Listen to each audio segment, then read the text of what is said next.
last night on the stream. Yes, on this channel I stream. So hit that bell notification so you can get updated when I actually go live. It's usually on Mondays, Tuesdays, and I think Thursdays and Fridays.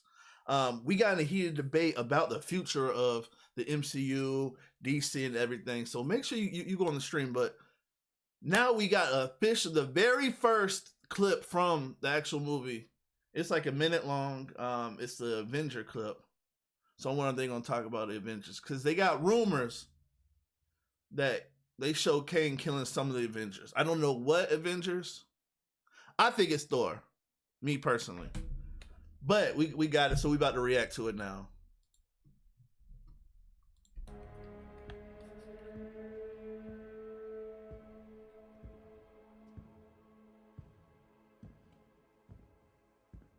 I wanted this when they first meet. See how dramatic this is?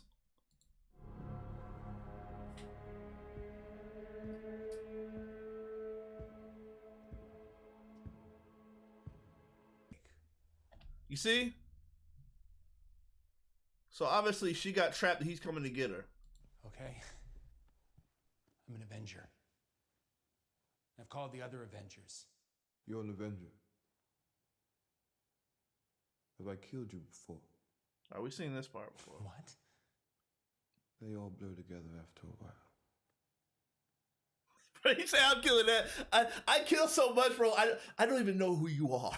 That's like Thanos right there, bro. That's a different way of Thanos saying it. They all blur together after a while.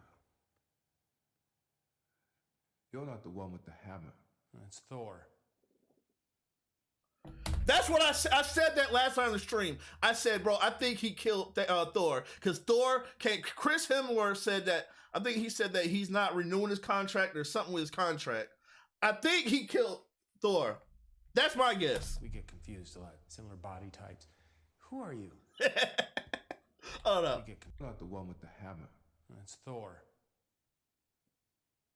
We get confused a lot. Similar body types.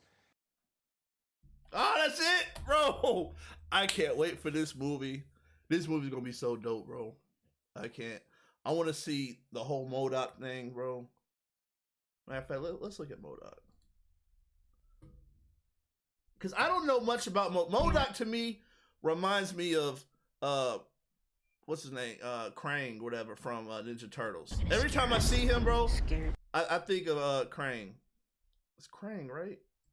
Y'all know what I'm talking about. What is that? With the arrival of Ant-Man and the Wasp: Quantumania on February 17th, the next era of Marvel movies begins. The Ant-Man trailers showcase an epic battle between Scott Lang and Kang the Conqueror after the hero and his family accidentally open a portal to the quantum realm. Again. But the movie will also introduce one of Marvel Comics' wildest and most maniacal villains, MODOK. So, who is this giant floating head? What does his moniker mean? And why is the actor playing him already familiar? Strap in, gang. You're in for an infinitely strange yet satisfying ride through MODOK history. MODOK! And do you know what MODOK stands for? Mental organism designed only for killing. For killing. I am MODOK.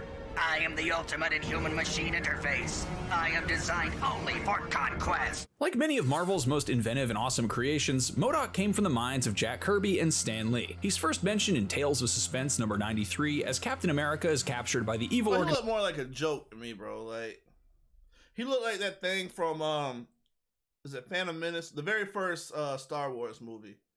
The thing that had Darth Vader or Anakin Skywalker, the one that was like his slave owner, the thing that runs around. Oh, you want that? Like that's what he reminds me of. Organization known as AIM on a rescue mission to find Agent 13. While the government believed that AIM was disbanded, Cap discovered that they were still active under the leadership of the mysterious MODOK. But it wasn't until the next issue that readers actually met the terrifying creation when he revealed himself to our hero. The immense mutated head cradled in a flying contraption stands as one of Kirby's most striking visual creations. As he explains to Steve Rogers, MODOK was once a mere guinea pig for the scientists of AIM, but their experiments gave him immense power, making his brain incredibly dangerous. While he appeared to kill himself at the end of that story, he would return later to exact his revenge. It was during his reign as Captain America's most fearsome foe that readers learned his true origin. Originally, George Tarleton was introduced as a scientist that AIM chose for a test in their attempts to create the ultimate intelligence. They succeeded, but but that was only good news for MODOK, who quickly killed his captors. Later, that origin would change with George being reimagined as the son of an AIM scientist, but either way, AIM did him wrong and he would spend his life making them and the superheroic world who oppose them pay for it.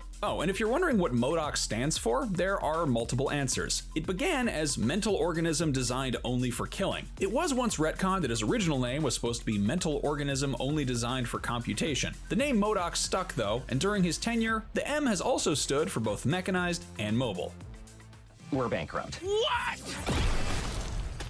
I'm sorry. I thought this coffee was for everyone. The experiments that George was put through were what gave him his giant brain, hence the massive floating head, leading to his impressive intelligence. The powers he gained from that include incredible deduction, superior perception, and an ability to solve the hardest puzzles. But his colossal cerebrum came with unexpected and deadly powers too. MODOK is a man with very little patience, and whenever it wears thin, he breaks. I think he's gonna be such a small thing in the. I think he's gonna have like a couple of scenes, but I don't think he's gonna be like a real big part in the actual Ant-Man movie. I think that's gonna be like for the future. Out his violent and fatal mental beam, focusing the energy from his brain through his high-tech head sock, he can create a powerful ray of catastrophic power, which is incredibly destructive. And if that wasn't enough, he's also telepathic and regularly mind controls people. He can also put that to good use by creating force fields, making it harder for his enemies to land their attacks. So basically, he's pretty formidable, in spite of looking a little goofy. Are you a monster? Yeah, it's Yellow Jacket who's playing MODOK. Do I look like a monster? In another casting rumor that's now turned out to be true, Ant-Man's Corey Stoll is returning to the MCU in Quantumania, but the actor who portrayed the villainous Darren Cross won't be returning as Yellow Jacket. Instead, he's taking on the gargantuan task of bringing Marvel's most famous floating head to life. Stoll was momentarily seen in the trailer, I hate that. If y'all haven't seen that, I hate the way he looks right there. It looks so CGI, computerized, ugly, bro. I'd rather him keep the whole thing on. That is so ugly. Bro, I'd rather him right here. Stay like that the whole time, bro. Don't come out with that head. Oh, crap. I lost my place.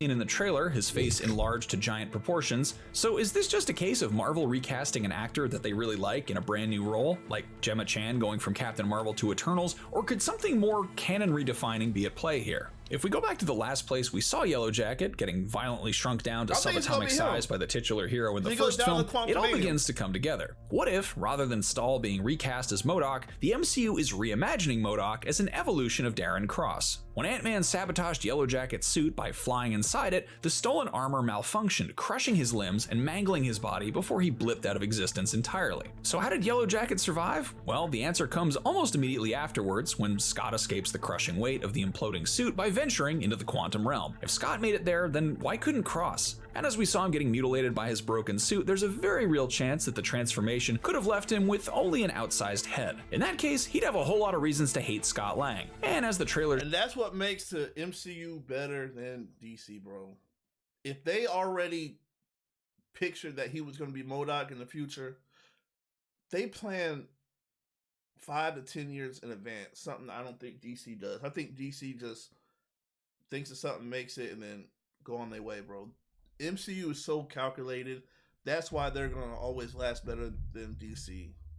Showed him in his floating suit. But DC has better characters, in my opinion, where they could, if they actually— I'm not going to get into it, bro. I just hope James Gunn does his thing. In the quantum realm, there is a chance it was built by none other than Kang himself. Interestingly, Quantumania looks like it's introducing a new look for MODOK, as well as his classic aesthetic. In a brief shot, we could see him in gold battle armor, which has seemingly been designed to protect his face/brain, which makes a lot of sense. Could this be a variation on the Yellow Jacket armor? So what did you think of MODOK's new look in Ant-Man and the Wasp: Quantumania? Let's discuss in the comments, and when you're done here, be sure to check out why Quantumania is more important to the MCU than you might think. And of course, like and subscribe to IGN wherever you watch. Like and subscribe.